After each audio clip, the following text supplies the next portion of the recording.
Hello, my name is Lucy, and for today's video I wanted to do something a little bit different and experimental. I have a lot of weird dreams, and I usually write them down, but I've never really talked about them or read them out loud to anyone. So for today's video I decided that I wanted to do that. I wanted to read out loud a dream that I had recently that I thought was very strange, very unique, and I wanted to share it with you guys. So without further ado, I hope you all enjoy. The name of this dream is going to be called Code Life Acceleration.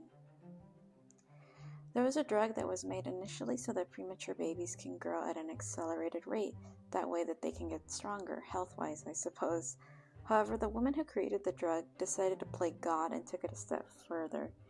She stole premature children with low chance of survival from hospitals and injected them with medicine. However, it made them grow fully at an accelerated rate, and it gave them capabilities that were abnormal. So basically, she invented a vaccine that would make babies just grow quickly. In the dream, it was my job to find the source of this. I was a detective that worked undercover, and I was tasked with the job of finding the first child that underwent the first successful experiment, because he was the key to unlocking where the other missing children were and how to stop the mad woman who was doing it. So the man I was looking for was 23. However, he looked like a fully grown man of 30. He was a really big built man. He looked huge. He looked like a bear almost. He had shaggy curly hair. He had gray eyes. He was very muscular, very huge, and his eyes were gray, but they turned gold when he was provoked, when he would get angry. So it made him different from the others. But not just that fact, but also because he was the first successful experiment, he also had a gene mutation. The doctor who created this vaccine managed to infuse him with genes of animals, and it was successful, meaning that he had the speed, strength, and dexterity of a panther, wolf, and bear all in one.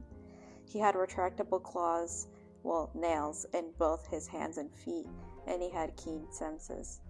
It was for that reason that he was very difficult to track. So once he sensed danger was close, he would immediately go into hiding.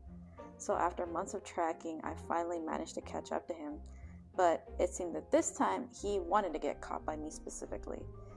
So he managed to evade the search team for the longest time, but it was me that he sensed no animosity. So he was hiding near a pier, and when I caught up to him, he was friendly and shy at first, but then when he sensed that a male colleague of mine was getting close, he became vicious. I had to tell my partner to fall back and to leave me alone with the young man, since he only seemed to trust me. I asked him, "Do you feel safe with me?" And then he nodded. And I asked, "Why am I the only one you feel safe with? My colleagues wouldn't hurt you." He answered with a deep voice, "Yes, they would."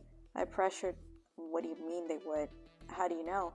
He answered back, "I can sense their thoughts, and that's how I knew they would." This news baffled me. He continued on, "You're the only one who doesn't want to hurt me and wants to help me. That's why I trust you." I pressed on, "Do you know why we're trying to capture you?" And he responded, "Yes. You want to know where Mother is hiding and the others, and how to help them get better."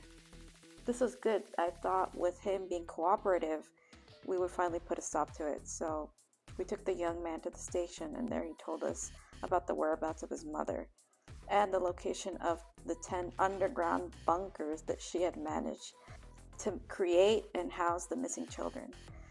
He also told us his name was John, and after a while he became more comfortable with me and started sharing the true depths of his mother's madness.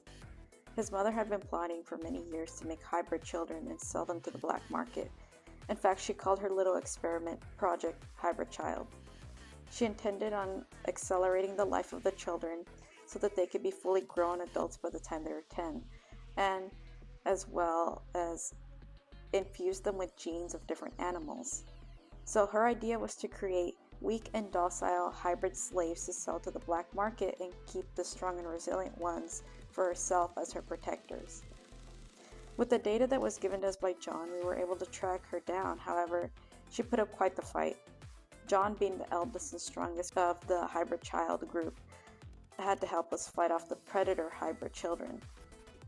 So he managed to fight them off, but he almost died in the process. However, as he was fighting off the more stronger ones and was almost at the brink of death, he managed to talk his way out of any further danger and managed to convince the others that their mother was the true enemy and not us. Having no way out of escaping his mother, she resorted to her last option. The mother did, because we were at a standstill. We were facing her off, and she pulled out a dart gun that had poison, and she shot at John and then at herself. And in her final moments, she said that John was special because John was her biological child, and he was the key to curing all the other children. But now that John was infected, there was no hope, and that's when she took her final breath and died. But John was fighting off the poison. And one thing that his mother didn't know was that in secret, he was building up an immunity to that very poison that she had created, because years ago, he had overheard her having a conversation with one of her suppliers, and in that conversation, she revealed that John was her blood child, and if anything went downhill, like this moment now, she would sacrifice both herself and John. John managed to survive, and he assisted us in creating an antidote for the children that were affected by the vaccine.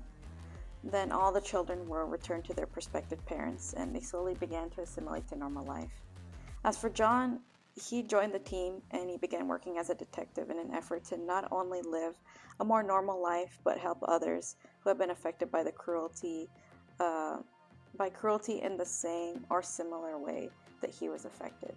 So he decided to become a voice for other children and other people who were affected by parents who were a part of a cult or who were part of something more sinister and similar to his experience. And that's when I woke up. Thank you so much for watching. If you like this video, please leave a like and leave a comment letting me know if you want me to make more content like this, or if you guys have any opinions or any questions, anything like that. Please leave a comment. It really helps me know what you guys want to see, or just overall engagement. And please subscribe if you like. No obligation, just if you want to. But until next time, I'll see you guys later. Bye.